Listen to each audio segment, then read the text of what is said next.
This episode is sponsored by Paris Mountain Country Club. Established in 1938, Paris Mountain is a fun and challenging golf course with great mountain views and is fun for all to play. It is located on 301 Old Rock House Road in Greenville, South Carolina. You can get in touch with Paris Mountain by calling 864-834-4781. Call and get a tee time today. Welcome back to That's a Good Word, a podcast designed to assist and equip Christians through advice from people in ministry. If you're blessed by our content, we'd appreciate if you liked and subscribed to our YouTube channel, and feel free to follow us on any of our social media content as well. We are honored today to have on Mr. Daniel Lee from Bethel Baptist Church for coming on the show today. Daniel, thank you so much for being here. We really appreciate it. Oh, it's my honor. Yes, sir. So as we always start, we'll go ahead and give you an opportunity to share your testimony, and then we'll talk about your time in ministry as well. Sure. I'm originally from Hattiesburg, Mississippi area, and but I was also raised in South Louisiana, just north of New Orleans, and spent most of my adolescent years in the state of Alabama. And my dad's job is what moved us around. But one thing that we always had consistency as a child, even though we were moving around a lot, was always Jesus in our home, no matter where that home may be. And I was very blessed and very fortunate in the fact that I had a mom and dad who loved God and taught us the Word. They were very active in church. And so there was never a time in my life when I did not hear about Jesus or about His love and was not under the Word, either in home or in a church. Sunday mornings, Sunday nights, Wednesday nights, and any other time anything else was going on. Mom and dad both held various roles in our churches. But I was a good boy, but good doesn't cut it. And I was in a church when I was about 10 years old, and I remember the illustration that the pastor used more than I remember the sermon. And the illustration he used sounded like he was describing me. And it really grabbed a hold of me. And I remember that Sunday night walking the aisle and going down and talking with the pastor. And I remember filling out a form. And I remember a few weeks later being baptized with some other people in the church. And that was when I was about 10. And then whenever I was about 15,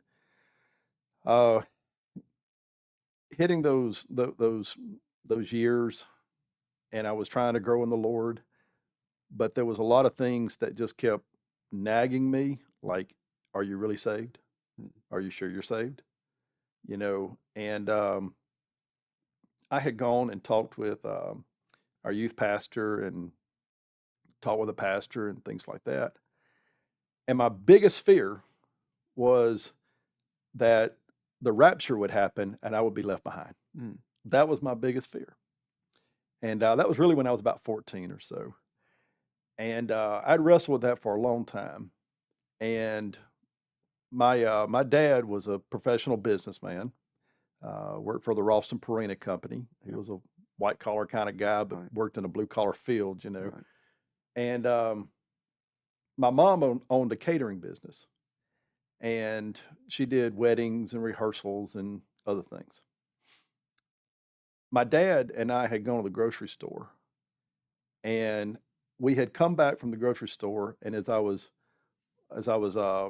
helping him get the groceries out of the car to go into the house, Mom and my brothers were already gone. Dad had went inside the house, and my dad did something that he had never done before, and that was he put the groceries on the floor. He always put the groceries on the counter or on the table. And but he put the two bags, brown paper sacks, down on the floor.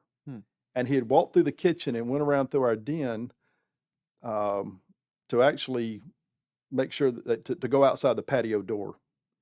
And when I came inside and he wasn't there, and there was these brown paper sacks that were just sitting on the floor, spaced apart, the first thing that came to my mind was the rapture's happened and I've been left behind. Wow. And I began to holler for my dad, and he wasn't answering because he was outside in the backyard. And I was running through the house trying to find my daddy. Right. My dad was not the kind that would get down on the floor and play hide and go seek with us or anything like that, but I was even looking under beds and things like that. And I was crying, and I was trying to tell God, okay, I know I've waited too late. I know I wasn't, ready, but God, if I can do something for you while I'm still here,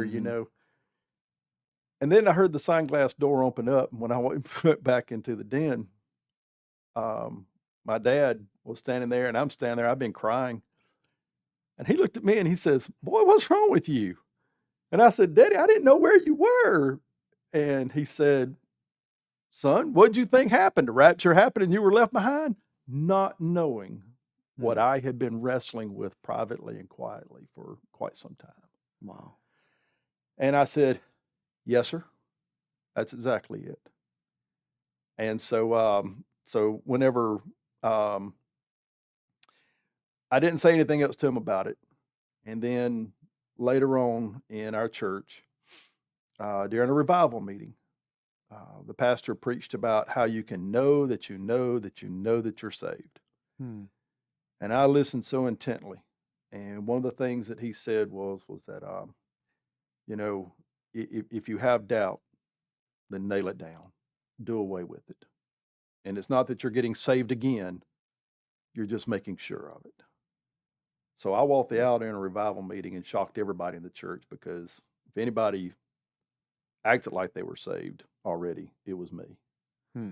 And I told my pastor, he thought I was coming for rededication or just for prayer or something other. When I came down and told him his name was Jimmy Dean. And I told him, he said, "Daniel, what are you coming for?" And I said, "I'm coming to get saved." And it took him a moment, and he was like, "Praise God." And I prayed, and he talked with me, and I felt really good. I really felt like that's what I needed to do. And then he said, and I went to walk back to my seat, and he said, no, hold on. He says, "I want to introduce you to the church." And I'm like, "Everybody already knows me, Brother Jimmy." And he said, "Well," he says, "but they don't know the new Daniel Lee that just became a new creature." And then he said, "And also we need to talk about baptism." I'm like, "I've already been baptized." And he says, "No, you had a religious experience where you got wet in the church.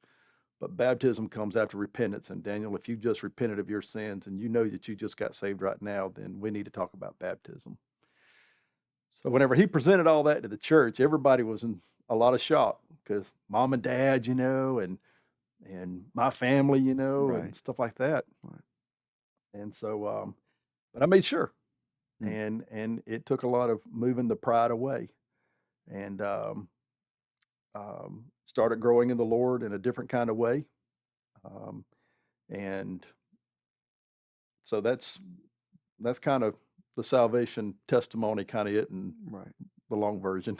Right. No. Well, thank you for going through that. I mean, many times I can think of in my own life, we had this, especially for me, I went to church, grew up going to church, and I got the idea that just being in the pew on Sundays was the definition of Christianity. Oh yeah. And we just get this idea that just religion is Christianity, and but it's certainly more than that.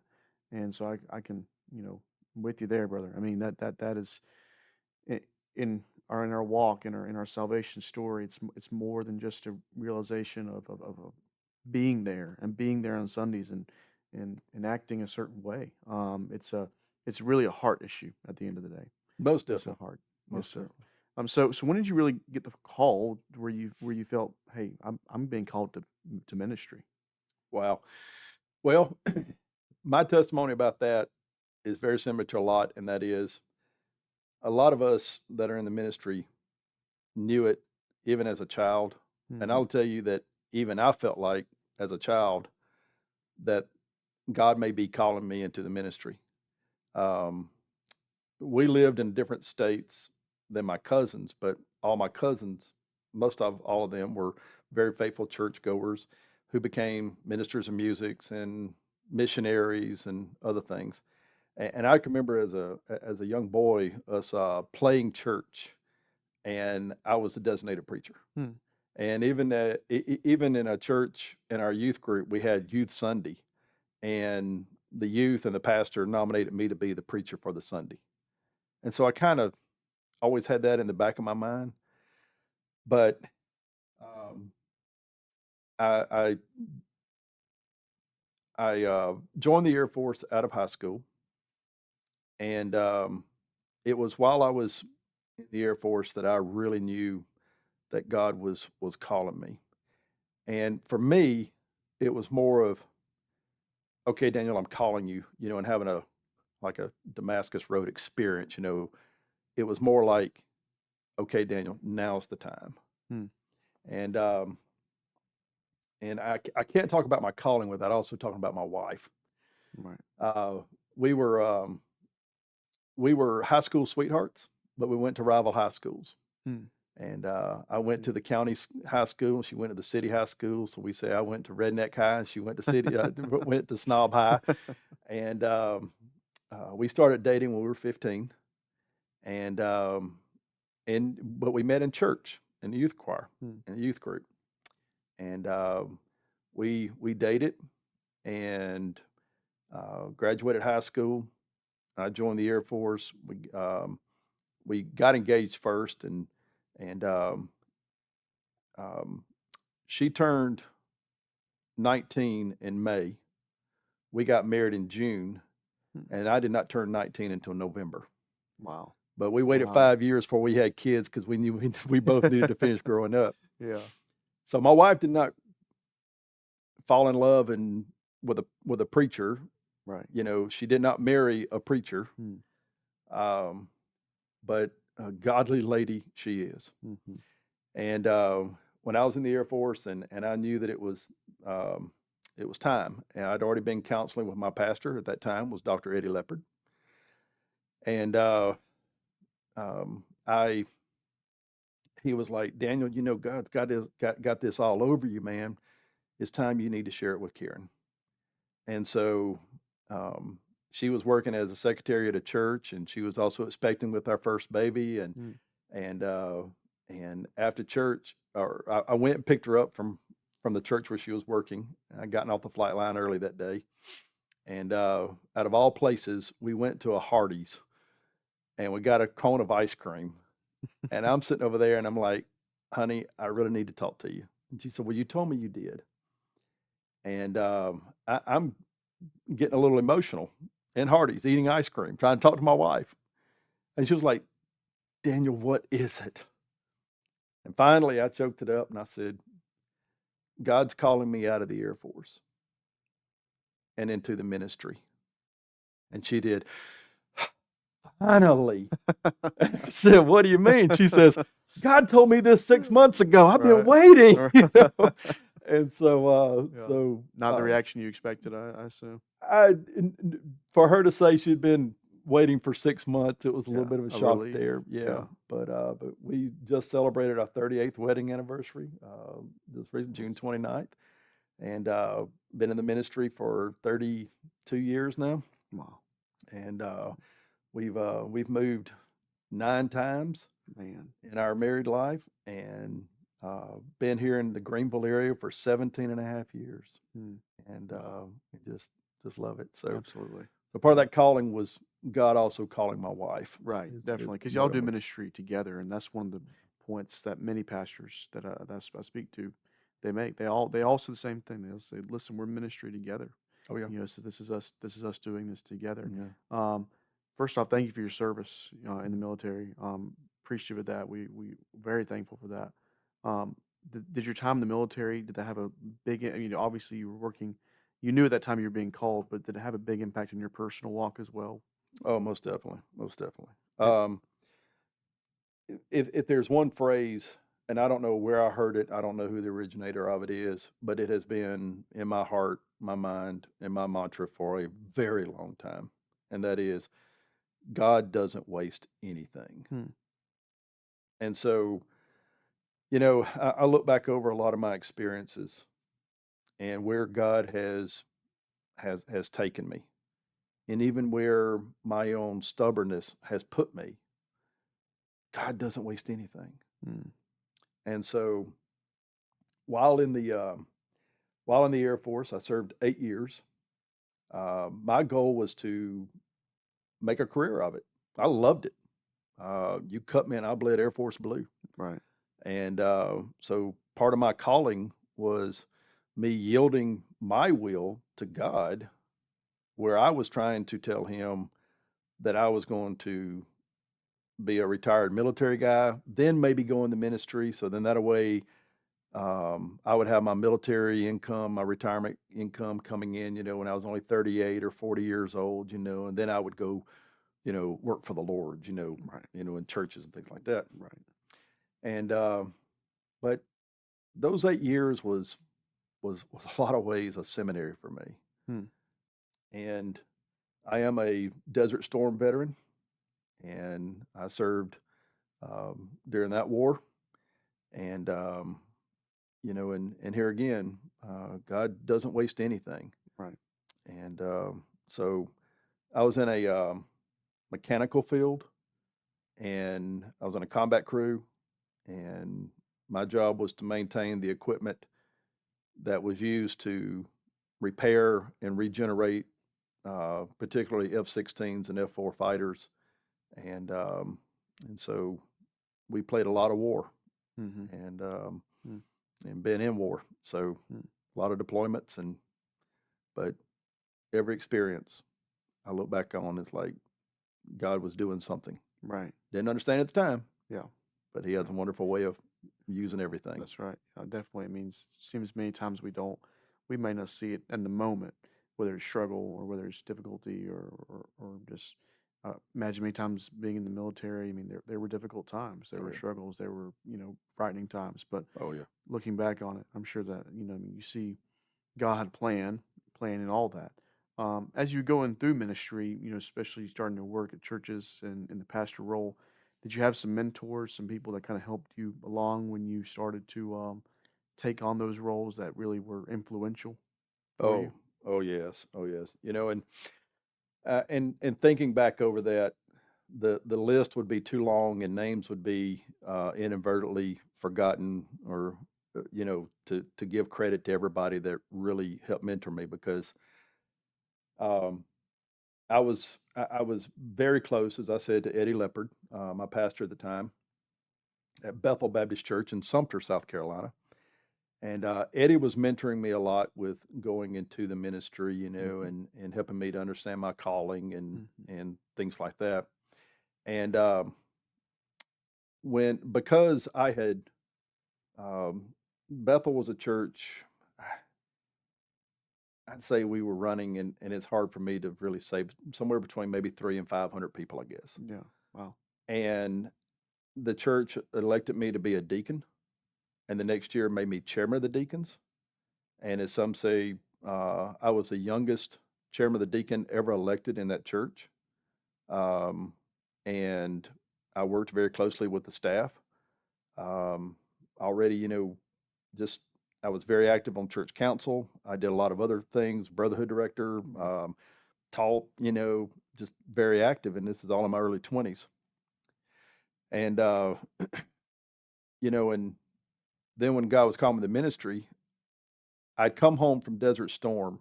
Well, back up. I surrendered to preach on a Sunday morning, and the church recognized it. And the following Sunday morning, I was deployed to Desert Storm. Wow.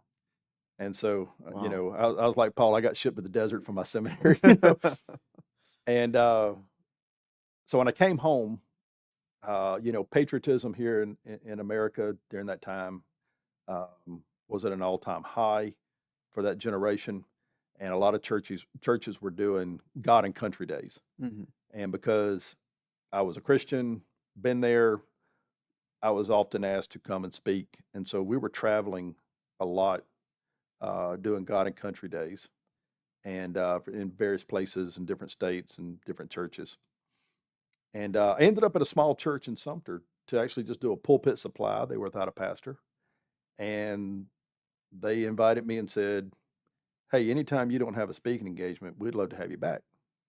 And I said, "Well, I'm free actually for the next month." And they said, "Well, come on back." And then they asked me to be interim, because I was still active duty at the time. Right. And they took a chance with me, Graham Baptist Church in Sumter. And then it was time for me to get out of the Air Force, and I was going to go on to school. And I was we had our direction one way, and the church knew it. And then they came to me and they said, "You've proved to us that you can do this without all the education. Would you be our pastor?" I'm like, I got to pray about this. And so we were planning on going to New Orleans. And Dr. Landrum Level, the president there, had heard that I was coming. He was friends with some of my mutual friends and others. And he called and gave me some advice, and that was, he said, "Daniel," he says, "my son, if that church is willing to take you on as their pastor, and then in the future you go to seminary," he said, "you will have such a leg up on all your brothers down here, because most of them down here studying to be preachers have never preached or never even seen the backside of a pulpit. But if that church will let you be pastor for a couple of years, get that under your belt and have that experience," he said, "I think that'd be a wonderful step for you." And I heeded it. And I stayed there 6 more years before we moved to New Orleans. Wow. And so a lot of mentorship with people from my directors of missions, or associational mission strategists, they're now called, people at the Baptist building, because I didn't know all what I was doing. Right. So I had to lean into a lot of them. And some of the pastors in our association really took into me and really helped me and helped me through some very difficult times. The second funeral I ever preached was a suicide of a very, very loved man in our community that was a farmer. And that was tough. Yeah. So, man, I had to lean into some of my pastor friends and Right. say, "What do you do?" Yeah. You know? Yeah. And so, Can only imagine. I mean, that's extremely difficult. I mean, any funeral is tough, but a funeral of someone that took their own life, I mean, and just a great opportunity to, always reach. That's one of the great things about our associations is you can dive in, especially if you're a pastor, and you can seek wisdom, seek counsel out from other people, and many have had in their pastoral walks different focuses, and some focus on funerals, where others may focus on preaching interims. So each person has a different focus in their ministry, and that's one of the great things about associations, where people are cooperative and work together. Like here in our association, we have the Thrive groups, right? And man, I love our Thrive group, because we can sit, we can talk. Somebody can throw out a subject and say, "Hey, I'm wrestling with this," or "Hey, I'm dealing with this," or "Hey, what do you think about this?" And you hear so many different perspectives on it, Right. And it's never healthy for a pastor to ever feel like he knows it all, or to try to act like he's on an island by himself whenever he's really not in the Baptist faith anyway, not in Southern Baptist life. You're not alone. That's absolutely right. I mean, Barna came out with a poll about a year ago, I believe, that I was told that 1 in 4 pastors, or I think maybe it was 1 in 5 pastors, feel alone. They feel a sense of isolation. Sure do. Fortunately, I believe at least within the Baptist faith or within the our convention, we do a fairly good job of offering a lot of resources for pastors to be together and kind of work off of each other and help each other out. So I mean, and that's one thing a lot of pastors say. They say, "Hey, in the SBC, there's a community here. I don't always agree on everything, and there's plenty that people disagree on, but there's still a sense of community and cooperativeness with each other." Most definitely. So, have you had the opportunity, Daniel, to just kind of you speaking about loneliness in ministry and just that feeling of isolation? What would you tell somebody? Have you had experiences like that, or play off that? The phrase "drowning in a sea of people and with loneliness." You can feel like you're so alone, but yet you're surrounded with all these people, and it's because sometimes the loneliness is it's something that a lot of pastors really have to wrestle with. But 2 things about that though is, and I don't remember where I heard this or where I read it, but I can testify to it, and that is that every time that God was about to do something great with somebody in the Bible, they always went through a period of loneliness right before it. You know, and none greater than Jesus after his baptism. Where'd he go? Right. Went to pray. Yeah. Went off to And it pray. was loneliness, you know? So, you know, it can be very lonely at times, but God hadn't forgot you. And whenever it is, when it's time, what you'll also notice is, and right now I'm preaching through the spiritual armor of God. I'm using my battle gear from when I was in the Air Force, you know, and stuff like that. And that's that shield of faith. And testudo is the word for shield, which is where we get the word tortoise from, and it's it's an enclosure. And what the warriors would do is they would have these huge shields. They were big as a door, and they were layers of wood and leather and wood and leather, and they would soak them, so they were even heavier, and they would soak them so that when the fiery darts would come, they would extinguish. Man, you know, whenever you're getting shot at all the time, you can get weary, Right. and you can also feel very alone. Like, why am I the only one getting shot? Right. So what they would do is they would take their shield and they would stick it into the ground, you know, and for us it's that shield of faith, and they would just kind of hunker down behind it, and they were not retreating, they were just regrouping, and others would come and would begin to put their shields up, because the shield's out front, it's not behind. Right. And so the enemy wants to attack from from the six, from behind. That's right. And so the others would come around, and they would start putting their shields up to make a circle around the one that maybe needed, care, and, or help or encouragement or rest or water, whatever it might be. And so I think it's very important that we as pastors, we know who our brothers are that can come in time and put up their shields around us while maybe we get a break. Right. And I'm thankful for some of the men in my life. Some of them are long distance, and that whenever I'm weak, I can tell them, and they come around. And because that's whenever Satan really wants to attack ministers, preachers, anybody, right, is whenever they're weak, and he's relentless. And so just wanted to. Yeah, no, absolutely. Thank you, and thank you for going through that. It's important.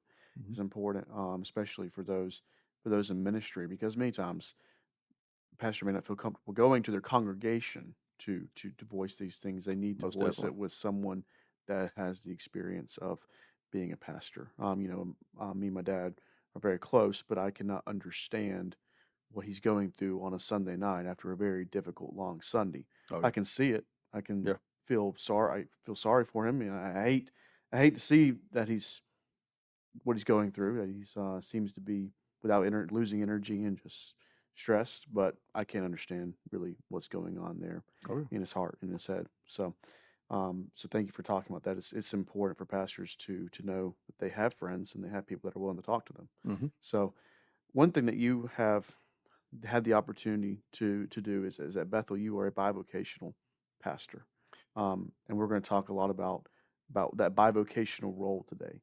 And so just for anyone that may not know, when you say that word, they might not know what we're talking about.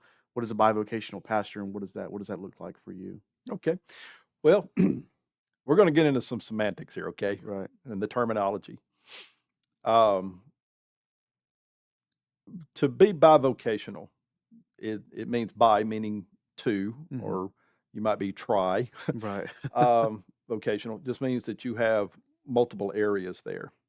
Now, it's interesting that you did mention me being bivocational. However, when it began to happen for me, and the ACP came, it asked, "Is your pastor bivocational?" I called and asked the state convention, and I might need to go back and call again because things can always change, but I've not heard different. And that is that if the pastor works like a full-time job somewhere else, and then also pastors a church, he's considered to be bivocational.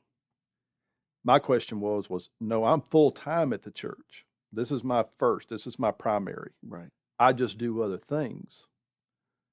I said, would that be considered to be bivocational? And they said no.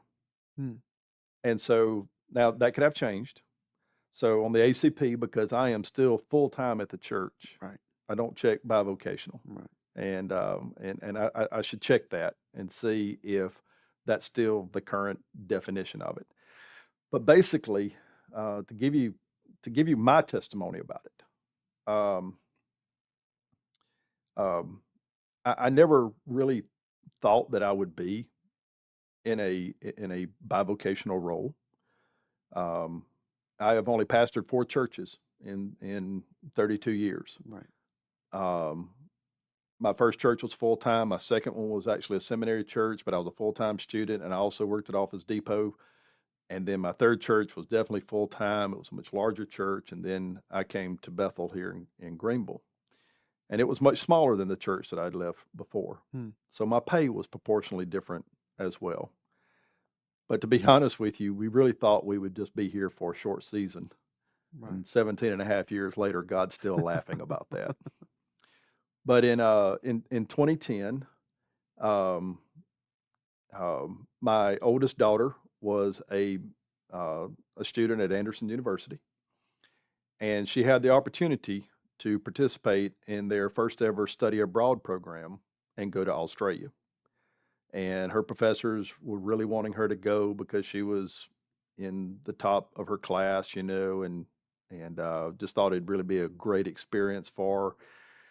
And so she came and she mentioned it to us, to her mother and I, and we said, well, we'll certainly pray about it, find out how much it's going to be.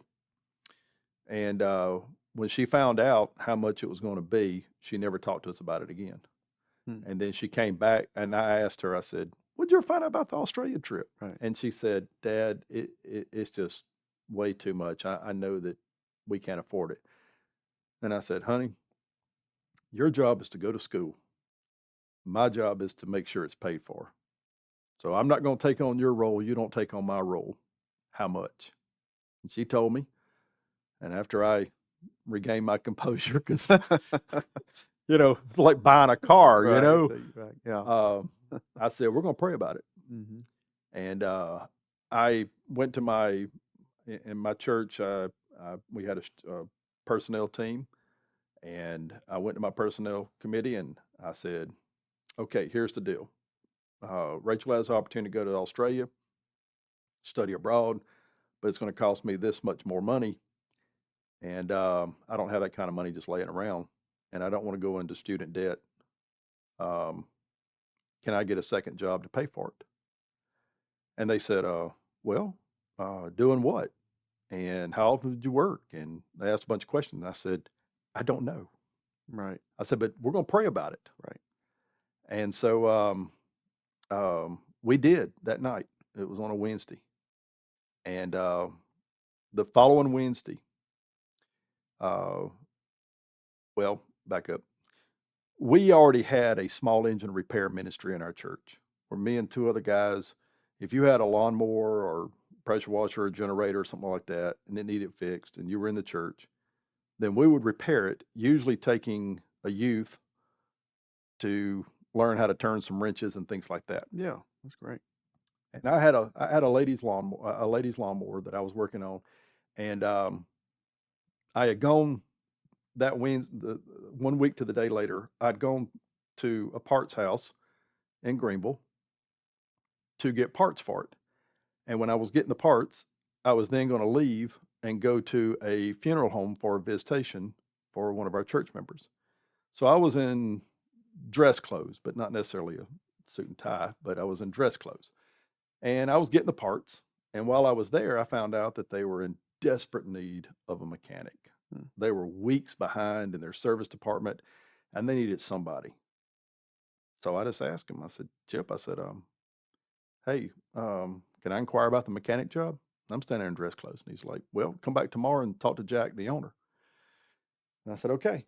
Well, the next day was the funeral. And I came in and interviewed for a lawnmower mechanic job wearing a suit and tie.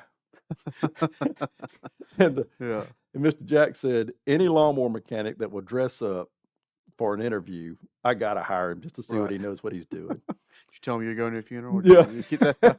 it eventually came out, and so we agreed to terms, and I called my personnel committee and told them about it, because the requirements that we put down was that I did not want it to conflict with my church work, meaning, it wasn't going to compete. Right.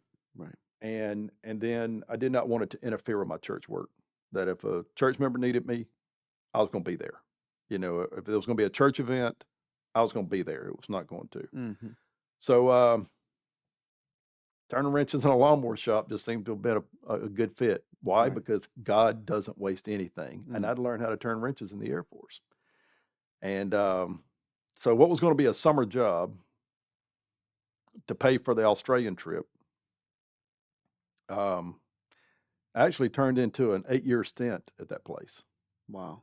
And then I left there and changed over and went to work for True Value Hardware and TR. Mm-hmm. But I also ramped up my own personal business, of working on equipment, and it's been very rewarding. Not just, not because of the money, because I'm certainly not getting rich off of it. Right. But the church has been very, very much a blessing to me in the fact that they pay my benefits, my health insurance, they pay into my retirement, those kinds of things. And because I have those benefits through the church, then my income, they pay me, but I'm able to subsidize my income with my side jobs. So it's not so much of a burden to try to keep me up to cost of living and things like that. And so, plus it also gives more tithe money that I'm able to give back to the church as well. Right. And so it's been something that I didn't go seeking. It was just a path that God just kind of led me down. Right. And I've had a lot of conversations, with pastors who either are being forced into getting another job or going by vocation, where they have to go full-time somewhere else and the church be part-time. And there's also a huge number that are going into the ministry already with that mindset. Hmm. They're going to college and getting degrees in things that are not necessarily theological based or ministry based, but they know that they have that calling in their life, but they want to be able to do something else. Right. And so at my ordination council, there was an older retired pastor that was there, and one word of advice he gave to me was he said, "And Daniel, don't let preaching be the only thing you know how to do." Because sometimes things can go sideways in churches, and very true. And and you might have a gap in ministry between churches, and so very true. Don't let preaching be the only thing you know how to do. And so, right, I imagine so important about this, especially at Bethel, but the church you've been at is the support from the congregation. Oh, yeah. I mean, it's huge. So, was that just really encouraging, assuring that they were willing to support you in your efforts and have been for so long now? Yeah, I mean, whenever first decision was, that I could work a second job, and the personnel committee, and the staff and and everybody in this, was on board with it, and trying to flex out how this was going to look, how I was going to do and things like that. We never made a formal announcement to the church, but it was not ever hidden. And there were three classifications of people that I think back on right now. Mm-hmm. And I can say that in the classification, the one couple who was opposed to me working a second job, they left the church, and They had their reasons why. They went to a different church. They joined a Sunday school class at that church, not knowing that one of my neighbors was in that same Sunday school class. Oh, So when it came up about being at Bethel, they knew me and they heard the couple talk about, I just can't believe that we had a pastor over there that was a lawnmower mechanic. Like it was beneath somebody that would have, this much education and supposed to have been a white collar job, being a pastor and everything, that I'd be a lawnmower mechanic. So it kind of was a burr in their saddle, I guess. But they used that as one of the reasons why to leave. The second classification people just didn't care. yeah.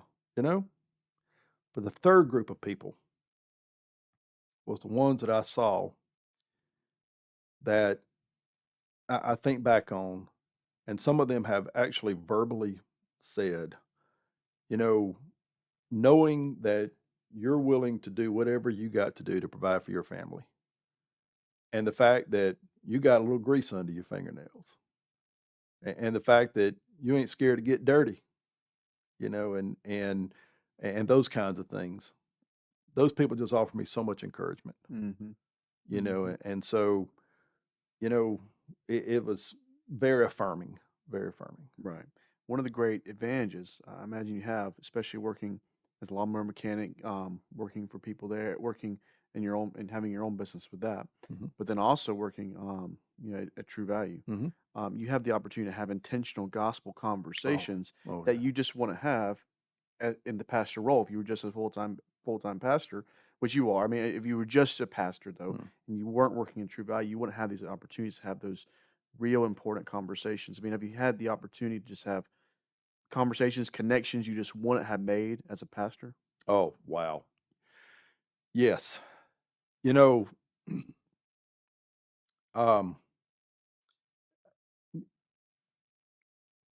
I see it as a mission field, and I have had so many opportunities that whenever you kind of get to know people, and you could tell they're having a bad day or something. And I have literally stopped in the aisles and prayed with people out loud.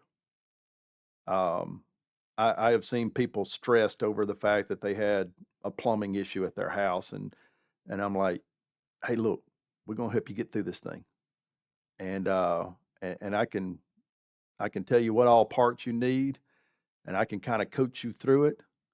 And but you know what though, I believe God's gonna help you. And I've prayed with people over, they're in the store while selling them plumbing parts. Right. I don't tell them I'm a preacher. I'm not hiding the fact that I'm a pastor. But whenever you tell people you're a preacher, it's like the glaze comes over their face, oh, he's a preacher, And one of my life verses through this has been Colossians 3:23. He says, work willingly at whatever you do as though you were working for the Lord rather than for people. Remember that the Lord will give you an inheritance as your reward, and that the master you are serving is Christ. And so, if it's in a hardware store, or if it's working on a zero turn or a generator or whatever it may be, it's about ministry. Right. Wow, that's awesome. Another challenge that you might face is time management, and it's something we all have. We all have 24 hours in a day, but working in multiple roles, you have to manage your time. I mean, I'm sure, and I'm sure that's a challenge. I mean, how do you kind of go about that week after week? Because Sunday's always coming. Sunday cometh. You're gonna have to preach, and I imagine just you have to be very rigorous with your schedule. I do. If there was one thing, my dad taught me time management, and the Air Force taught me time management, and I have to watch my time. I have to guard my time, And if you're going to do multiple things, you always have to be willing to sacrifice something. And what it also calls you to do is prioritize. Hmm. And, you know, um, I really can't tell you the last time that I ever watched a television show. Television just doesn't do anything for me, and Yeah. and it's not the best use of my time. Now, I'm not telling everybody to stop watching TV. Right. That's your business. But I'm Yeah. saying um, I'm either working or studying or ministering or spending time with my wife, with my family, with my grandbabies, um, or I'm resting. And so you got to learn priorities and guard your time, Mm-hmm. and because Yeah. it'll slip away in a hurry. That's right. That's right. Um, for those that are out there, and one thing you've had the opportunity to do is have a lot of conversations with people in similar roles, whether it be bivocational, trivocational. If someone came to you and said, "Listen, Daniel, I'm struggling. I mean, this is tough, especially if they're new to it. It can be kind of a shock at first, and it's like, man, this is hard. This is difficult." What encouragement would you try to give to someone out there that's going through a bivocational role or having difficulties with time management as a pastor? I mean, what would you say to them? Sure, and it, it's kind of ironic you would even ask that question because in the years now for 13 years in being in a dual role bivocation, if you want to call it that. God has brought a lot of people into my life that I found out that were bivocational. Hmm. And it is a huge moving trend in the Southern Baptist Convention right now for people to be bivocational. Um, and to where I was going to look up the stats on it, things like that, but it's becoming more and more, especially since we have a shortage of preachers. Right. And Right. and considering that most of our churches are, you know, 150 or less, Mm-hmm. and cost of living and stuff like that, it's very hard to sustain multiple staff, especially even just one at a high rate. So, or at a comfortable living. And so, a lot of guys are going bivocational, as I said Right. earlier, intentionally. Right. Some are being forced into it, Right. and in part of my role that I found that God's kind of put me in is that whenever some of these guys, like just recently, a few weeks ago, a friend of mine in another state, his church has not been doing financially well in a while, and so they came to him and told him, "We're not going to be able to continue to pay you what we've been paying you, as you see." And he says, "I saw it coming, and so we don't want you to leave, but you're going to have to find other employment to be able to sustain your livelihood." And so he's leaned into me, and he was like, "I don't know what else to do. You know, it's all I've ever done." And I'm like, "Oh, wait a moment. What did you do before you went in the ministry? You know, what other interests did you have? Because God doesn't waste anything, Right. And he said, "Well," he says, "I was a stalker when I was in high school." And I'm like, "Go stock shelves, but look at it as as a mission field." I said, "Would you stock shelves if you were on a mission trip?" Because I knew he took a lot of mission trips. He says, Mm-hmm. "Yeah," and I'm like, "Go stock shelves and minister to the other stalkers, and be a witness to them, and and show that you're not beneath getting dirty or anything like that." And he told me about some other jobs that he had, and I began to share with him some of the other jobs that I know that other pastors have. I got a friend that he does Uber driving. Um, I know of one that sells a lot of stuff on eBay, you know. Um, but then there's others that work in the corporate world, banking, business. Um, so there's just a myriad of things out there, Right. Right. and they need employment. Mm-hmm. So, Mm-hmm. you know, I love the perspective of there's not a separation between your job as a pastor and your job outside the pastor. They're both ministry. Right. They're both ministry, and ministry is everywhere. And sometimes there can be a tendency for us to separate our personal walk from our calling, so to speak. But the reality is, and I love your perspective, is because it's both a calling, Right. right? Right. When you're a pastor at Bethel, that's your calling. When you are at True Value, that's your calling. When you're repairing lawnmowers, that's your calling. And I imagine that perspective is huge for you to be able to do what you're doing. Would you say so? That is most definitely. I mean, that's bullseye right there. You know, um, the calling comes with the giftedness. Mm-hmm. And God gave me these mechanical abilities. You know, I learned how to turn wrenches when I was in the Air Force. Could not really and truly. I couldn't wait to get out of the Air Force, to get off that hot or freezing flight line and quit being so greasy and dirty. And I could wear a white shirt and tie, kind of like my daddy, Right. and being a pastorate, Right. and being everything. And That's then I come back full circle. Um, and so part of the calling is that this is something that I advise a lot of guys that are facing this or going into it and everything.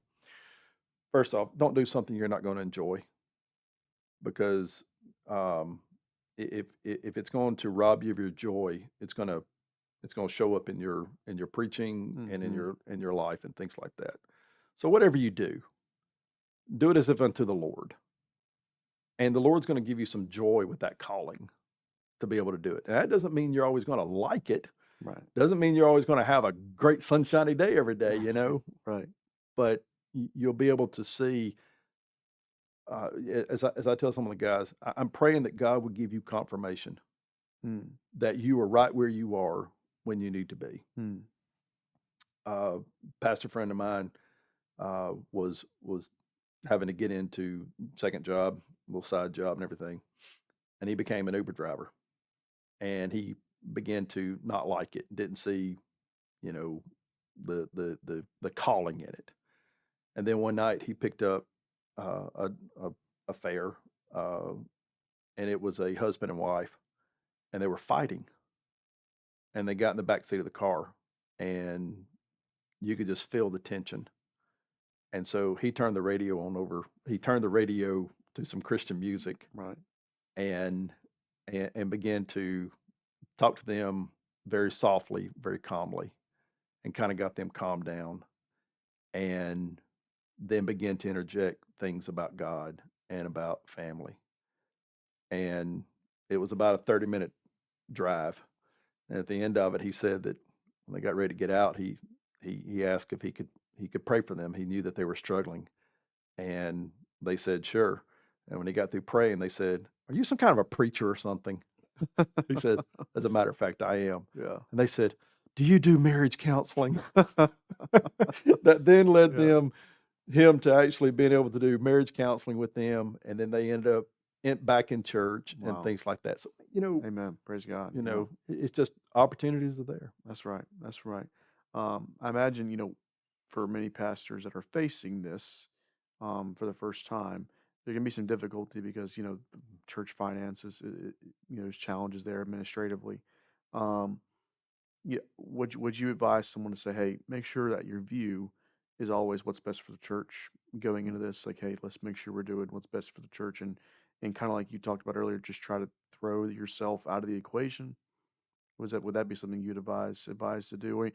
But even, I mean, I guess with your situation, it was more of, looking at your own life as something you need to do as well. But I imagine for some pastors, the churches just can't finance them, can't pay them. So Yeah. Um, that's a great question. And one of the things that I've advised a lot of guys who have had to, a lot of them refer to, I got to get a side gig, Um, first off, you got to do what's best for your relationship with God. Hmm. And that in and of itself will also narrow down the field of what jobs you may or may not go after or, be lured to. Right. Okay. Right. Second thing is what's best for you and your family. I'm fortunate that my jobs that I do, It's just me and my wife now. But even when my daughters were home and I was working different things, um, the jobs never interfered with my family time, and they still don't. Now it's a balancing act, but you also have to look at it. What's best for my family? Hmm. Then, what's best for the church? Hmm. Because a lot of pastors, and I was guilty of this for a long time. We put the church above our families, Hmm. and God whipped me on that, and showed me, hey, that church will leave you, um, and you know you could hate to say this way, but uh, you could die today, and they'll have a pulpit supply next Sunday. Hmm. It's true. But your family, that's family. I gave you your wife before I ever gave you a pulpit. Hmm. I blessed you with children that were born through you before I ever, before church ever became the center of focus. And so, you got to look at what's best for you in your relationship with God, what's best for you and your family, then what's best for the church. Right. And that's where I said that our requirement when I was going into it with my team was I did not want it to interfere with my church work, and I did not want it to conflict with my church work. And so, you know, but the field is wide open. That you just got to find what it is that God would have you to do. Right. And and then you brought in about the finances. The number one thing that I think that most preachers that have gone bivocational or whatever is financial. I'll also tell you this, that some preachers have been so severely hurt and dismayed by the church that they don't have complete faith and trust in the Hmm. church. Hmm. And Yeah. so it's like, you know what? I'll never depend solely on the church to meet my financial needs ever again.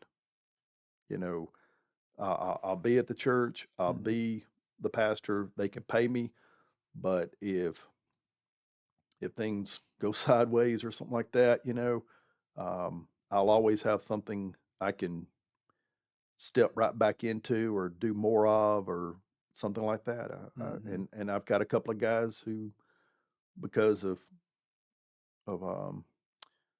no fault of their own,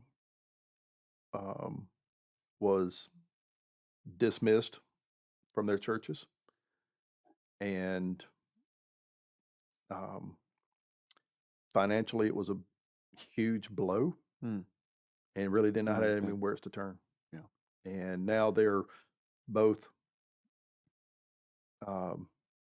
we'll use the word bivocational. So they've got other things that they do, and they're like, yeah, I just want to always be able, and one of the people that kind of led the way for this was Charles Stanley. Hmm. A lot of people don't realize that Charles Stanley was a huge Amway dealer. Hmm. Even Wow. whenever he was at First Baptist Atlanta, Wow. Charles Stanley had an Amway business on the side. I did not know that. Yeah. Yeah. I did not know that. Yeah. Wow. Wow. That's crazy. That's crazy. So you'd be surprised at the people who have other things kind of going on. Yes. Yeah. Yeah. Certainly. But don't ever Certainly. try to hide it from your church. Right. Right. Be transparent with your congregation. Work with them, and maybe surprised at how supportive they really are of it. And they'll also understand, like yesterday, Friday is my big maintenance day. Friday's my day off from the church. Friday's my day off from the hardware store. So Friday is I got to get these mowers done, And a lot of times I order parts during the week, and then Friday I'm banging them out. Knocking them out, yeah. Yesterday I'm out there, I've got a transmission taken apart off of a lawnmower. And I get a phone call, one of my church members dies. And I told the daughter, I'll be there as quick as I can. And so I had all these little PC parts all lined out on my lift deck. I very quickly took pictures, remember where everything was. I bagged everything up. I went inside the house, washed my hands, got cleaned up the best that I could with my hands. But I'm still in my work clothes, my steel-toed boots, and I left and I went to that family. And they're not surprised that I would show up with work clothes and steel-toed boots on, Right. because they know that's who I am. And and if you're if you're in the hospital, I'm gonna come visit you, but I'm gonna clean up. But if it's an emergency, I may come as I am, and Right. it may be dressed like a lawnmower mechanic That's right. or a hardware store employee. Yeah. Yeah. And Yeah. so, and they understand that, Right. And in a Absolutely. lot of ways, they really appreciate it too. Absolutely. Yeah, you've been there 17 years. 17 and a half now. years. Yeah. Man, my dad's been here 17 in Cleveland. Yeah. So, Yeah. so, He and I've right. talked about that. Right. We came about the same time. Wow. Yeah. Have you seen, I mean, just talk about some of the things you've seen God do at Bethel, I mean, since you've been there. I mean, I imagine Oh, just really seeing God work. Oh yeah. Oh yeah. There's just been so many things, and some things were very seasonal, and then other things have still been going on. Mm-hmm. And and so um, one of the things that I'm just so blessed with at Bethel is the unity, the love, the desire to grow in the Word. That I've never had that before. Now we've had it for some time, but I think that's part of the reward of longevity. Mm. And just we have not had a disagreement or fallout in a very, very long time. Right. I mean, there was some hiccups and some bumps when I first came there, just getting, meshed together. Oh, yeah. And but you just keep plowing ahead. You just keep forging forward. And and you just keep loving them.